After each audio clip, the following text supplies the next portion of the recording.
What's up, world? This is Maxwell 3000 Productions. I am Maxwell 3000. I want to welcome you to another edition of Real Role Models in the Community. I have with me today Vincent Cason. Vincent, what's going on, bro? How are you? Man, bless more than what I deserve, man. That's pretty much how I got to sum it up, you know. Yeah, man, I know what you mean. And like, shoot, it's just sometimes just gotta live in the blessing. You know what I mean? That's it. That's No, it. Hey, it's better than living in the past, what I done already been through, you know. shoot, So can't stay there. We can't stay there. man, most definitely don't even want to stay there. I know that's Yeah. right. Well, shoot, man, I'm glad you hopped on here today. I really appreciate the opportunity to talk with you. And just to intro a little bit, I've known you for several years now, about 10 years, maybe Yeah. maybe a little bit longer than that, just right around Yeah. there. And man, ever since we kind of linked up, you've always kind of been like a big bro to me or a cousin Yeah. and kind of look out in that way. And Thank you've you. always shown me love and Yeah. man, all you folks, you pops, you already know how I feel about your pops and everything like that. And Yeah. we'll get to that a little bit more. But I Okay. just really think a lot of you, and I appreciate you being here. And interesting enough, through my wife for almost 4 years now, we are related in that It way. was So sure. I really appreciate you being here. You Yeah. know what I mean? Man, I appreciate you having me. Like I said, but you're right, man. When I came home from prison in 2014, and I think I met you like right in 2015. So yeah, we over 10 years, in fact, So yeah, man, it has, man. It's been a pleasure knowing you, man, and I appreciate the compliments too.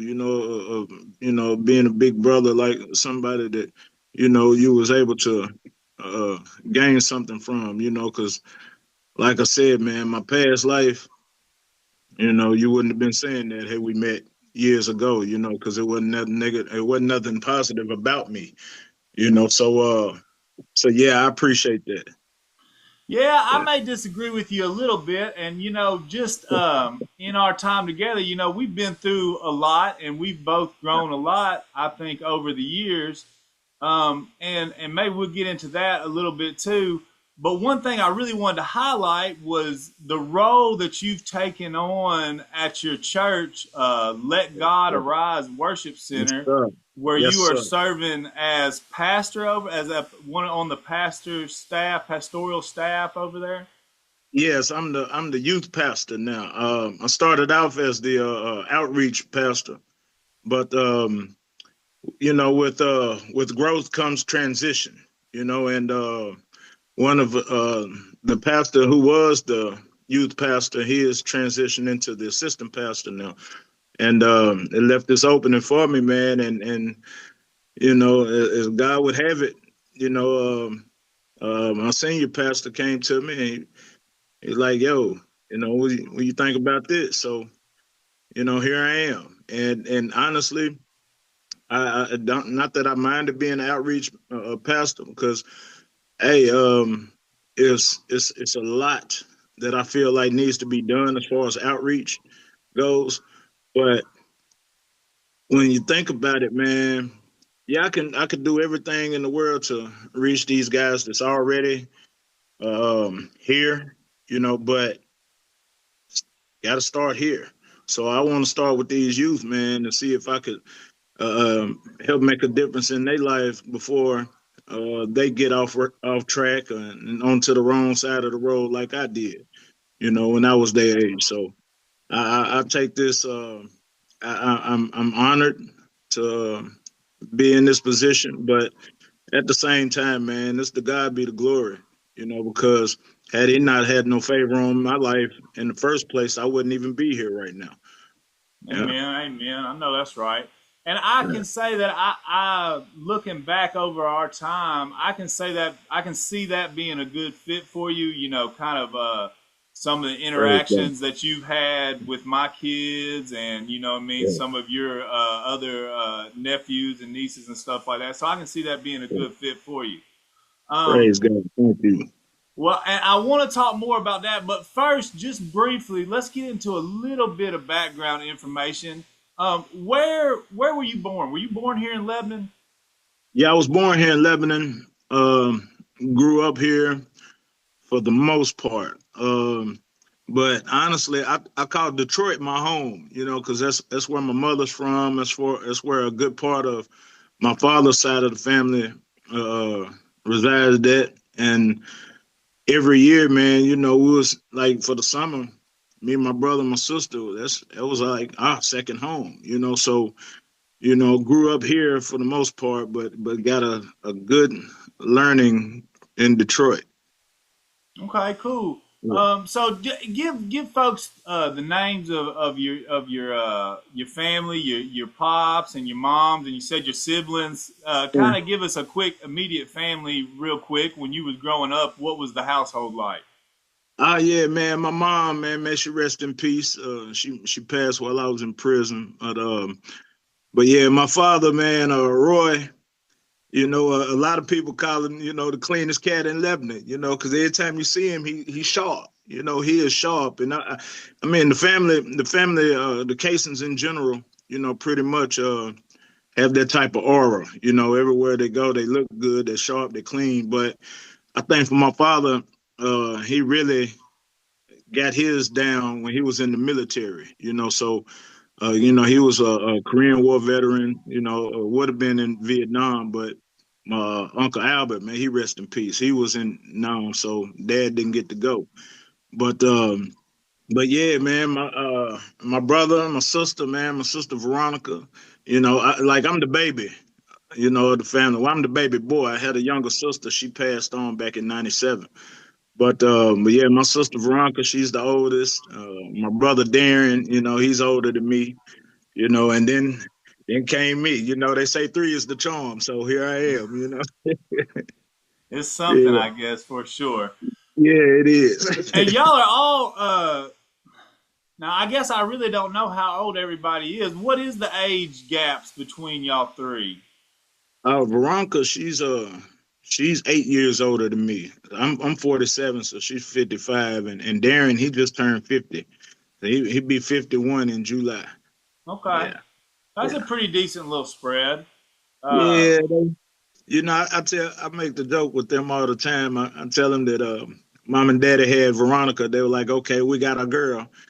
And then they had Darren. They were like, no, that ain't what we wanted. So then they had me, and they was like, yep, that's it right there. But and I guess I continued that joke with after they got a taste of me and they realized how good I was, they looked at my sister and were like, well, hold up, maybe we need another daughter, So, but like I said, it's all fun and games, man. I love my sister and my brother dearly, and I thank God for them because through both of them, like this transition that I've made in my life, they've helped play a big part in it.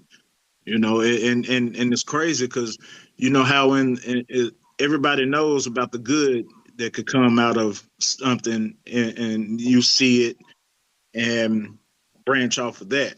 But also, man, I was able to be groomed from a negative outpoint that happened in our lives. So that's also what helped get me to this point today. So shout out to God, man, for both, man, the good and the bad, because I was able to learn something through both points. yeah, yeah, and that's good insight right there. I mean, in all the struggles and the success, if we're not learning and growing, Yeah, then we're not really getting any closer to where yeah. where we're meant to be. Oh So yeah, that's some absolutely. really good insight. That's some really good insight. Um, well, man, I'd really like to dive into the family and the childhood dynamics a little bit more, but I was hoping maybe we might be able to do that another time. Okay, okay, that'll work. All right, tell me a little bit more about the church. Tell me again, what's the name of your church and tell me where it's at. Man, awesome, man. The church is called LGA, which stands for Let God Arise. It's a Let God Arise Worship Center. It's located here in Lebanon, Tennessee, at 4124 Old Rome Pike. And Man, it was founded by our senior pastor Jeffrey Huddleston, and him and his wife, our First Lady Huddleston. Shout out to them because, hey, one thing I got to say about those two, very, very open. I'm true to heart, God sent people. No judgment. Like, in fact, if I had to say that it was a judgment, it's the type of judgment of, come on. You know what I'm saying? I see you needing a home. Come on.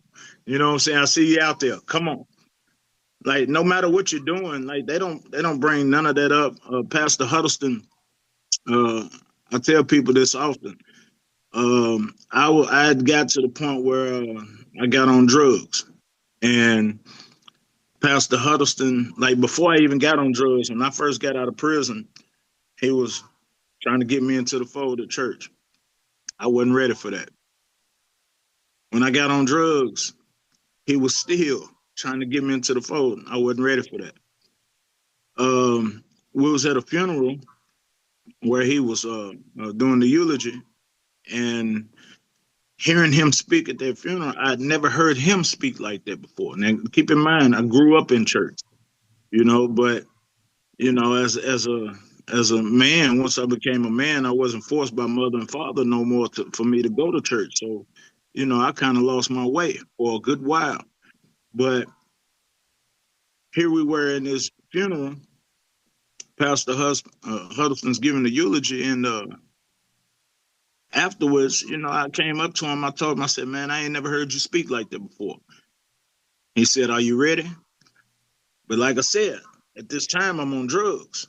So I was like, "Nah, man, I got this monkey on my back. I need to shake this monkey." I said, when it was a monkey, I was dealing with it, but now it's done grew into a full-fledged gorilla, and I ain't got it off my back yet. And he looked at me. He was like, "You ain't gonna be able to." So that kind of caught me off guard at first, because I'm thinking he's a pastor. He's supposed to be telling me that I can, and he's gonna be praying for me and things of that nature. But for him to tell me that I can't beat my drug addiction, it kind of threw me off a little bit. But in the very next sentence, he was like, "You're gonna have to give it to God, because if you could do it, it wouldn't be a battle for you. It wouldn't be a fight. So you're gonna have to give it to God.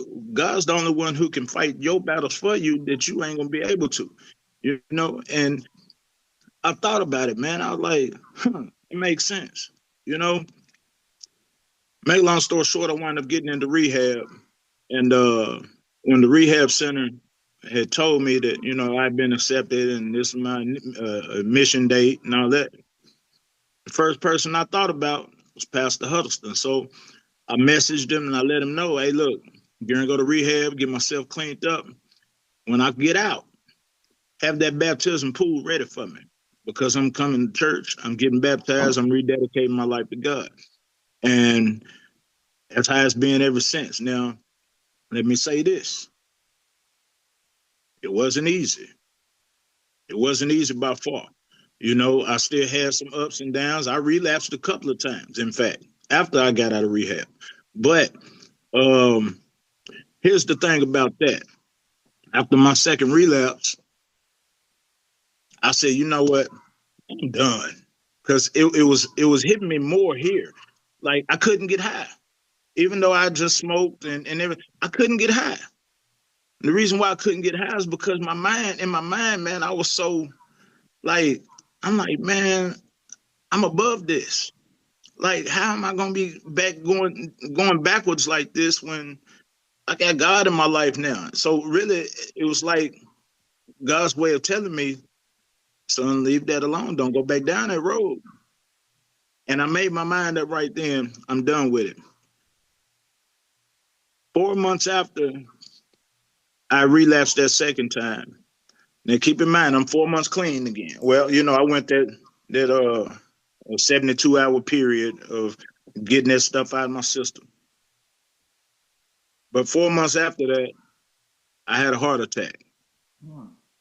I'm driving on my way to work, and I felt it. Like, right when I was going to pull into the parking lot at work, I felt it. And what is that? Well, paid it no attention. Paid it no attention. Went on into my workplace, and at my job, like we work with a lot of medical equipment, so we have to wear these white suits and the snuds over our head with glasses and everything. So I got in my white little suit and put my snud on and hit my work line, and it hit me again. This time I done blacked out and fell on the floor and everything. But when I came back to, being hard headed and stubborn, I said, "Nah, I'm good. I don't need no ambulance, whatever. I'm gonna give me about 20 minutes to calm myself down, because like I was sweating profusely, like my whole shirt was drenched, everything." So they gave me a few minutes to calm down. I was like, "Man, I'm going to drive home," and I drove home like a dummy. But thank God, man, that I'm here. I didn't wreck, didn't hurt nobody else in the process. But I got home, went to sleep, stayed in bed, man, for like 3 days, and when I realized I wasn't feeling any better, after 3 days, I finally told my wife. Like I said, I'm hard headed, man. I'm stubborn. Like it. And when I told my wife, she forced me to go to the hospital or go to the doctor. When I went to the doctor, they hit me up with one of them EKG machines. And as a habit, I wasn't having a heart attack at that moment, but inside my body, you know how a earthquake has aftershocks. Inside my body is when she hooked that up, it's like the machine was reading aftershocks. So she immediately was like, "Oh no!" I got admitted to the hospital, stayed in there for like 4 days, for them to run all the tests and everything. Man, as God would have it, I didn't need no stent in my heart. I didn't need any type of surgery. I didn't need any type of anything. I think what that was, it was God's way of showing me that had I kept on using drugs, when that moment came for me to have my heart attack, He would have had to take me home. Hmm. But instead, since I listened to Him, not only did He allow me to live, He also extended what He wanted me to do for Him. So I went from being a deacon at our church to being a pastor at our church. It's all for the glory of Him. So, but like I say, man, it's I've had a journey, man, and I know we don't have time. We're limited and everything, but when I tell you, I have a mean journey, man, that has led me to this point. Man, that's really amazing, and that's really a blessing that you came through it in that way. And bro, I don't even know that I knew about that. Really? Yeah, We both have our families and we both have our work and our lives, and so we don't necessarily catch up as much as we'd like to. And so I don't even know if I was even caught up on maybe all of those current events in your yeah, life. And yeah. it's something that was really difficult for me to learn in my walk, that I am not in control. In Man, yes, very sir. much of my Yeah, life, I, yeah, I tried to yeah. control every aspect, every We can't. variable, every this and Yeah, every that. yeah. And ultimately, I am not in control. Right, right, And and it, that's it that's hard to realize, though. Yeah, especially for us men, and maybe even this idea of American machismo or whatever you yeah, might want to call it, yeah, yeah. that we think that is what we are supposed to be, infallible. But Right, in fact, we are not, right? right, And we right. have to submit ourselves to that which is. Yeah. And it's crazy because some folks kill themselves, and that's almost what happened to you. You Yeah, almost killed yourself yeah. learning that lesson, In right? several ways, in Yeah. several ways, man. And when now that you say that, as I think about it, man, not only was I killing myself with the drugs, and then prior to that with my lifestyle of which we ain't talked about that yet. Well, I'm sure we will, but I used to be a gang member, and my lifestyle period, I've had multiple ways that I was even basically trying to kill myself, not realizing it, but trying to kill myself. You know, man, To escape it's something else, crazy. right? Yeah, it's Yeah. crazy, man. It is. It really is. But like I say, man, look at me now. To God be the glory. You know, Amen. yeah. So let's Amen. and I do want to go back into that, but I kind of want to if we're able to go back and maybe start from your childhood and see how all of that developed. I want to know now specifically. You said after some of those key events here recently, you were serving as a deacon, and you kind of went into the ministry. What was that like, and what led you to the ministry? I mean, because I know you and I know your family, and we serve as Christians Yes, just in sir. our life, right? Yeah. And you've always kind of been there for me and for my family, and always been a stand-up guy, and your pops, and so the aspect of Christian living is there, I think, in our history and in our family history. But what led you to become into a more formal ministry or ministerial position? That's crazy because I never saw it. I didn't. In fact, I ran from it. The first time that it occurred to me that I should take this step, I was in church one Sunday, and one of my fellow pastors, who is the outreach and restoration pastor now, his name is Joshua Phillips. Man, shout out to Josh. But he had took his step. Now I'm over. I was in church that day. I'm in the choir. We're singing, and I felt it. I felt like God was telling me, "Go ahead, man, and tell the pastor, tell the church that you want to become a preacher, that you want to become a minister." But I'm feeling like I'm just caught up in the spirit. You know what I'm saying? That's not really what I'm going to do. I'm not going to do that. So I denied it. But brother Josh Phillips, he stood straight up and he declared that's what he wanted to do. He wanted to get into the ministry. So then I got the feeling like, okay, so that wasn't God telling me to do it. That was God telling me that somebody's going to do it. Okay, all right. Well,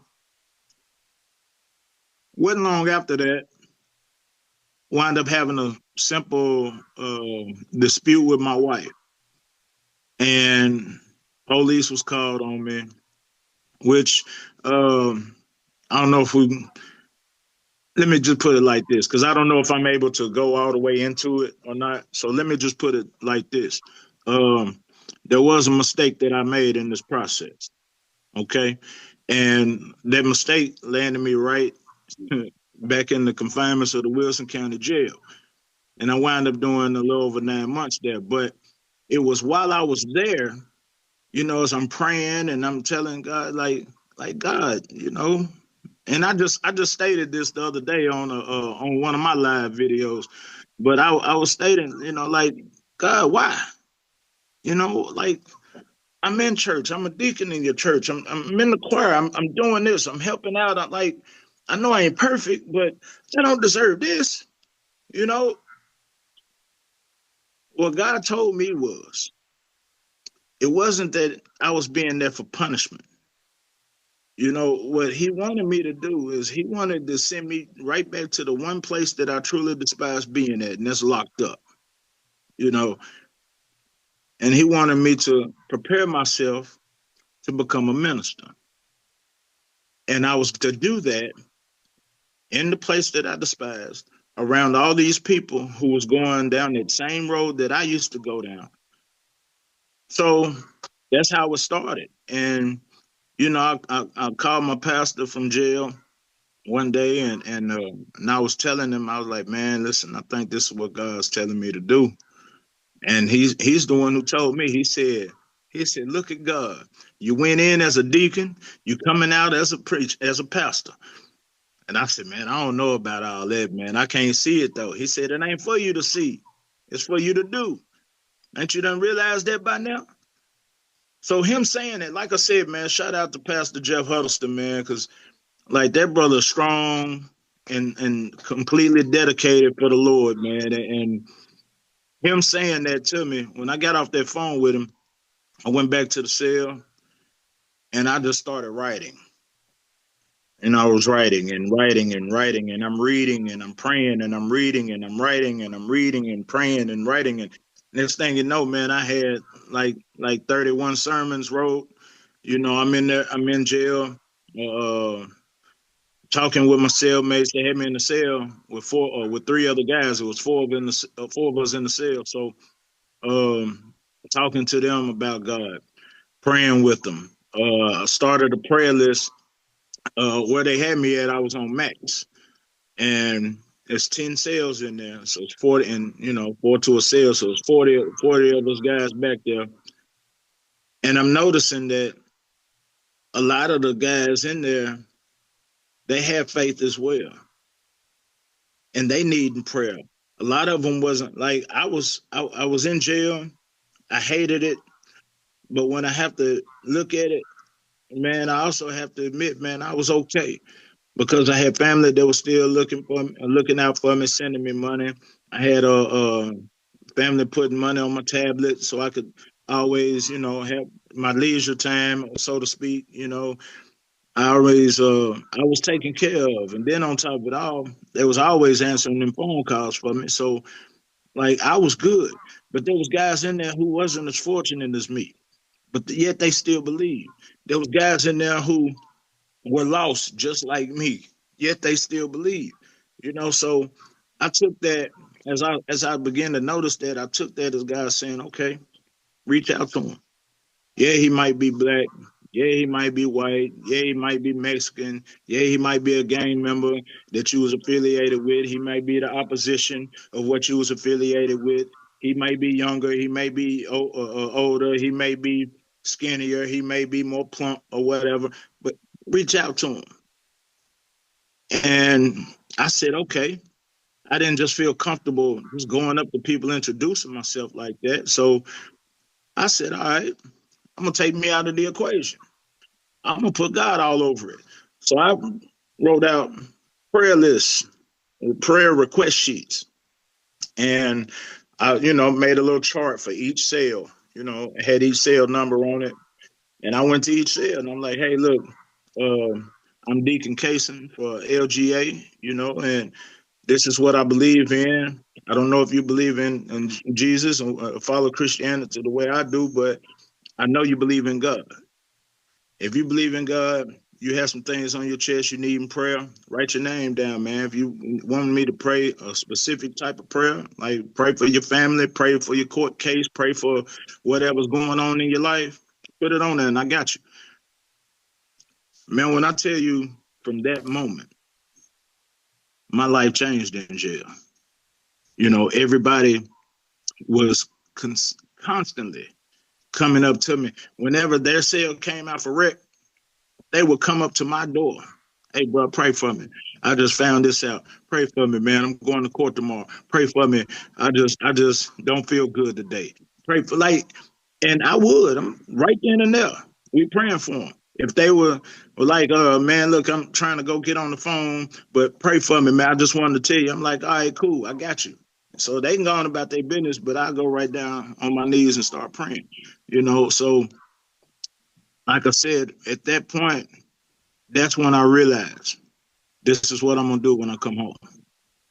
First Sunday of me being home, I had already spoken with Pastor about it, and he already knew what I was about to do. So I first thing I did was I publicly apologized to my wife in front of the church and in front of we do our services online, so might as well say I did it to the world. But um, only reason why, real talk, the only reason why I took that step was because I know it was something that was between her and I, but it wound up getting broadcasted all across, everybody that know us, So um, I felt like that was that was for her, true enough. But I wanted everybody to see, man, look, it's okay to make a mistake.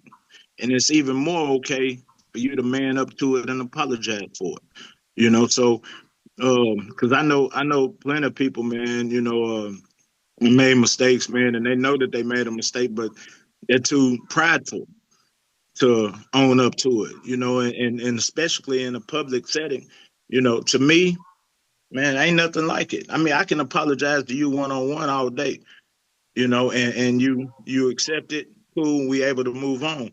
But it wasn't just her and I that know about it. And like my church knows about it. You know what I'm saying? So what a better place for me to make this right than in the house of the Lord. So that's where they went. I mean, that's huge too, and that shows a lot of humility, right? And that's the verse can be quoted: "The meek shall inherit the earth," but the Yeah. translation can also be the humble, right? And Yes. those Yeah. that humble themselves shall inherit the earth. Hey Yeah. man, that's a whole lot, and just to there's a few things that I heard that in what you were saying that's kind of uh, thematic for me in maybe in Christian doctrine, and we can go to Scripture and kind of back that up. But I just want to pick out a few things. That one thing is you were responding to God, right? Yes. And Yes. maybe even in your younger life, responding to that by going away from it or even running away from it. But we are always responding to God. God came first, Yes, right? sir. Right. Yes, sir.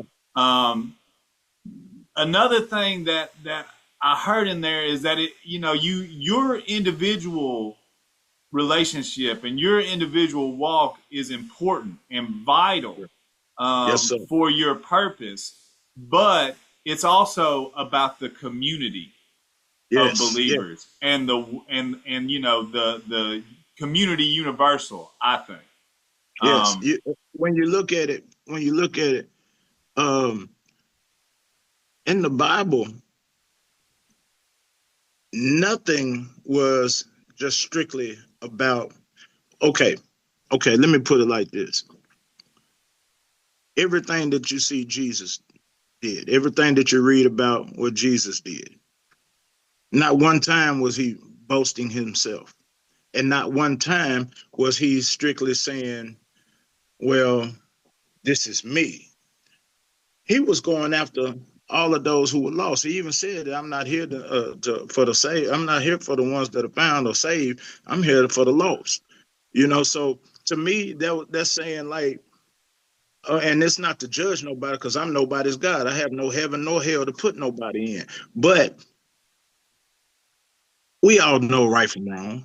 You know what I'm saying? And I know that if I get out here and I go if I go over here and make me uh, some artificial drugs or whatever, and I go out here and selling them, and it winds up taking somebody's life, I know that's wrong. So for me to just stand by and see somebody that's doing that and me not speak to them. Now, again, it's not in a judgment sense, but it is in a, hey, bro, come on now. You yeah, see what I'm saying? So it's and that's just one aspect of it, man. yeah. It's multiple aspects of wrong, wickedness, what I'm saying, going on out here amongst us. So, and I'm just trying to do my part on not only getting mine right, but help those who watching me. You know what I'm saying? And Now, if that's you that's don't the know, other thing that I heard yeah, that I think is really important is that you're doing something. You're taking action, right? yeah, Faith yes, sir, without work it's is dead. dead, Yes, right? sir. And so those are like Yeah, really some three things that I heard in what you were saying that I think is really important. That we're responding to God. It's not just about ourselves. It's about the community. and that it's more than just having faith, but it's having active faith. Active faith. Yes, sir. Yes, And I sir. You think have that's to work. something else. I think that's somewhere else that we may be able to go another time. Um, Okay. you know. Yeah. So we're going to kind of wrap things up, but before we do, I want you to tell me, what are the main things that you want folks to know about your church, the leadership, and the mission of the church as you see it? Okay. I'm glad you asked that. Um, First off, the one thing that I want people to know about, because I've heard this um, several times, and in an indirect way that it came to me. Um, Man, our pastor Jeffrey Huddleston, man, he is not big headed. First of all, he preaches for free. He every time I've seen people pay him something, he will hold it up and turn right around and give it to somebody else in need that he knows is in need. And it's not to call them out, it's not to put them or their business out there in front of everybody else. It's just he'll tell you in a minute. I refuse to be paid for doing God's work. So I guess the main thing that I want everyone to know about us LGA, and it's not just Pastor Huddleston. It's Pastor Huddleston. It's Pastor Lemon. He's our associate pastor. It's Pastor Phillips, as well as myself. And then we have another pastor who just got he's the new pastor at Lily Hill in Riddleton, Tennessee. His name is Johnny Cowan. Every single one of these brothers, the main thing that they want to do is just teach you about God. Now, whatever you choose to do with it, it's all on you. They'll still work with you, regardless of whether you choose to get active or whether you. But one thing, Jeffrey Huddleston will tell you. Now we don't have bench warmers. You know, you come, you're gonna get active. We're gonna help you grow. That's one of our mottos. On your marks, get set, let's grow. Not just we don't just come here expecting to just sit, because for one thing, man, we praise God at LGA. And the spirit will move you. You will get up off your feet and clap. You will say amen. You will want to feel like like I know for me the feeling was, man, I need to do something. You know, I need to get up off my butt. I need to get active. I need to, brother, what can I do? So that's one of the ways that I got into the choir. That's also one of the ways I became a deacon, and now evidently a pastor. But um, being there at LGA, it's one of the it's. I was raised in church, like I told you. I've been to several different congregations, not saying nothing bad about them, not saying anything bad about them. In fact, I thank God for those experiences. But what I'm getting now at LGA is just, it just fits. It just fits. The love that you get there. We have a deacon named Dan Patton. When I tell you that man could close his eyes and spit that Bible to you from the beginning to the end because he studies it. You see what I'm saying? And to me, that's what I need, because with a person like, and it just so happens to be my son's grandfather, so man, shout out to him. But he has helped grown me a lot, man, with my knowledge of the Bible. Even though, like I said, I grew up in church. My mother, she had it no other way. She was the key to my whole entire family knowing Jesus, because she was brought up in church, and my father, at the time, pops was still doing pops. Everybody that knows my pops now, and you see the guy he is, he's lovable guy. He's great. Don't get me wrong. My father is an awesome dude, man. But if you'd have met him back when I was a kid, you wouldn't have saw the same thing. That's the aspect that I hope to leave on my children. Right now, my children, my oldest one is 10, biological. My oldest one is 10. He has seen me grow from removing myself from a gangster to where I'm at now.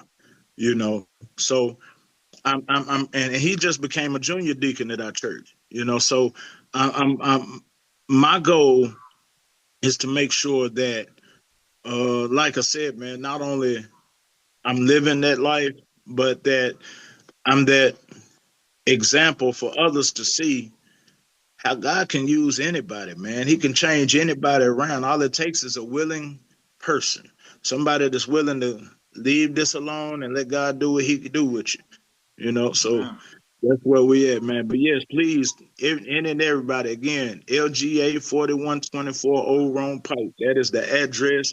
Please come. We would love to have you. You ain't even got to tell them that I'm the one who recommended that you come.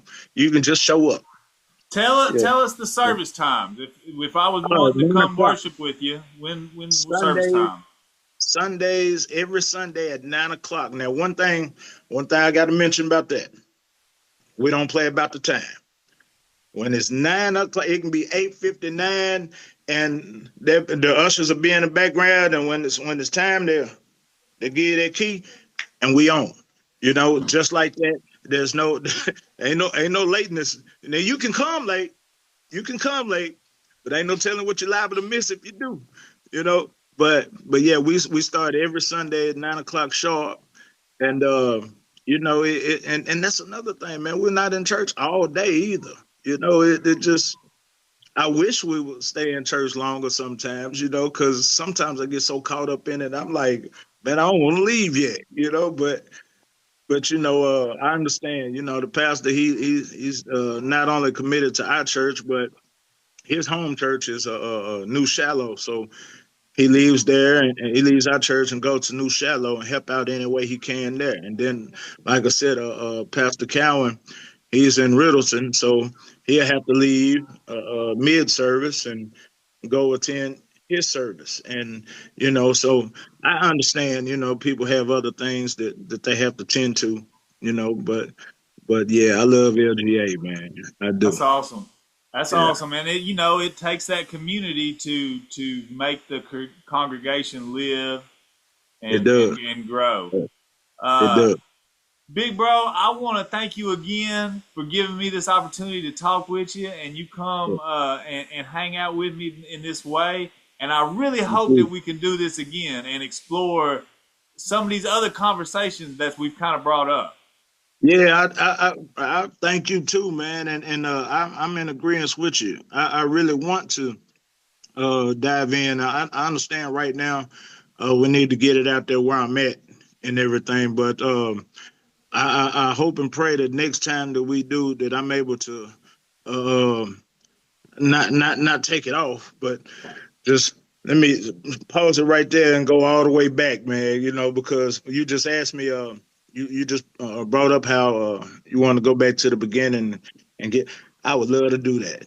I would love to do Awesome. that. So hopefully, hearing that, those who watching, if they tune in the next time, hopefully, on the next one, boy, they'll really be able to get the gist of how I got here. All right. So yeah. But That's thanks, awesome. thank And you we'll do again, it. bro. Yes, sir. Yes, sir. Yeah, And this is Real Role Models in the Community. Once again, I'm with Vincent Cason.